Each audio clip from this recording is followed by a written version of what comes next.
هتعملي الفراخ والخضار كله في حاجة واحدة بس، وهيطلع تحفة معاكي زي ما انت شايفة كده، ومستوي كله والفراخ دايبة وطعمها خطير جدا. وشايفة الفص ابيض ازاي وجميل من جوه ومتحمر من بره. يلا بينا نشوف الطريقة هنعمل ايه مع بعض. بسم الله كده. معانا الفرخة كده مغسولة اهو بالشكل ده كده، مغسولة ومنقوعة.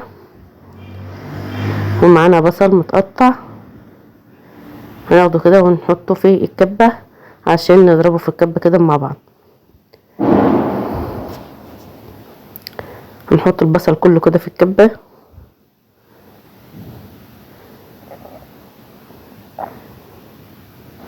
ولو وصلت معايا لغاية هنا متنسيش تشتركوا في القناة وتفعلوا الجرس على كلمة الكل عشان يوصل كل فيديو جديد. ده ايه ده كده؟ معلقة توم اخضر متقطعة، ومعايا الملح. وهنحط بقى البهارات بتاعتنا مشكلة فيها كل حاجة.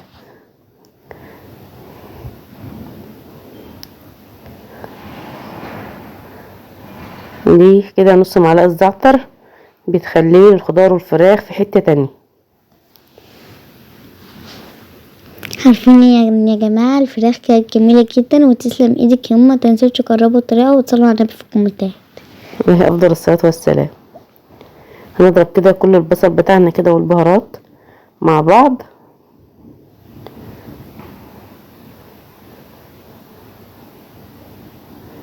بالشكل ده كده اهو.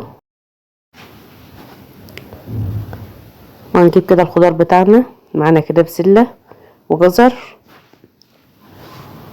وبطاطس متقطعة مكعبات كبيرة شوية اهو بالشكل ده. وهاخد معلقتين كده من البصل اللي فيه البهارات والثوم، هحطهم كده على الخضار بتاعنا، بنقل الخضار في حتة تانية. بسم الله ما شاء الله، طعمه تحفة. هقلب كده كل المكونات بتاعتنا كده مع بعضها اهو، وهركنهم بقى على جنب كده.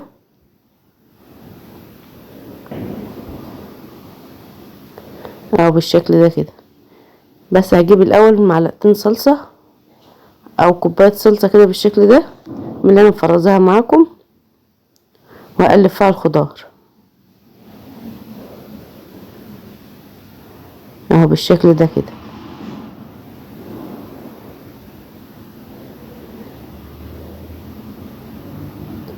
هنجيب بقى الفرخة بتاعتنا كده وهحشيها بالبصل. الاول هحط عليه مع حبات طماطم كده متقطعة زي السلطة الصغيرة ناعمة كده، بتخليلي البصل ده طعمه حلو جدا ولونه جميل. هحشي كده الفرخة بتاعتنا كده من القلب بتاعها من الداخل اهو بالشكل ده.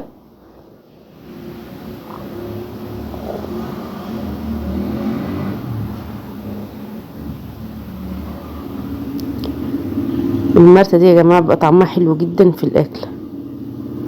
بعد كده ما خلصنا الحشوة بتاعت الفرخة، حطيت القنصة والكبة جواها.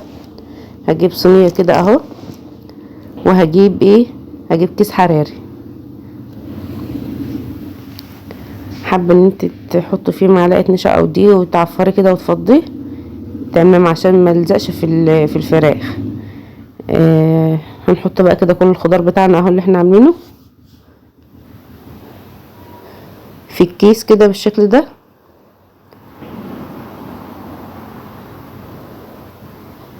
عارفين يا جماعه الخضار بيطلع دايب والفراخ بسم الله ما شاء الله، ودي اكله سريعه كده وبتنجز معاكي وما بتاخدش وقت خالص. نحط كده نص كوبايه ميه صغيره كده على الخضار بتاعنا عشان تسويهولي. وهحط الفرخه بتاعتنا اهي بالشكل ده في قلب الكيس.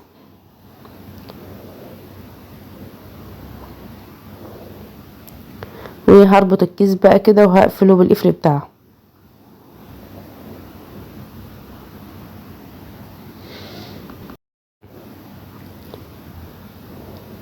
هقفله كده بالشكل ده اهو في الكيس من فوق خالص. وهحط بقى كوبايه ميه في الصينيه بتاعتنا علشان هنحط الفراخ في الفرن عشان الكيس ما يلزقش في الصينيه. شايفة الجمال والحلاوة، بسم الله ما شاء الله. ادي كوباية المية حطيناها في الصينية اهو، وهندخله الفرن زي ما انت شايفة كده. شايفة اللون والمنظر والجمال والحلاوة، بسم الله ما شاء الله.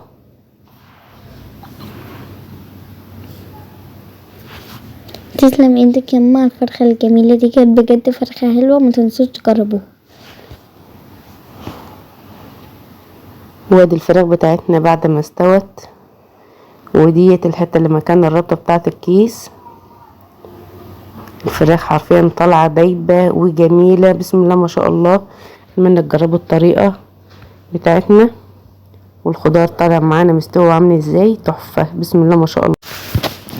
اتمنى الوصفة تكون عجبكم، وشاركوها مع اصدقائكم عشان الفيديو ينتشر وينول اكبر لايكات من الاعجاب. اشوفكم على خير، مع السلامة.